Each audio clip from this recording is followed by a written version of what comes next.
Picturean ko kayo, miss.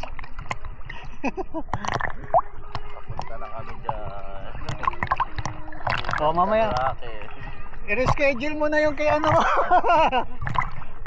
Oo, sabi mo, reschedule na lang, sir. Reschedule. Oh, tama-tama. Malapit yung tsinelas natin doon, oh. Ayun, oh. Yun ba yun? Ano ba yun? Yan, oh. Yung malapit na yan, oh. Oh, tama-tama, di ba?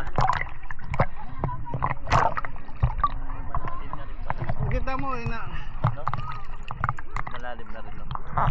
oh. Hindi dito kasi ano to eh, ito yung alon eh. Pag ganun talaga yan. Kasi alon yan eh. Kaya nandito yung mga isda.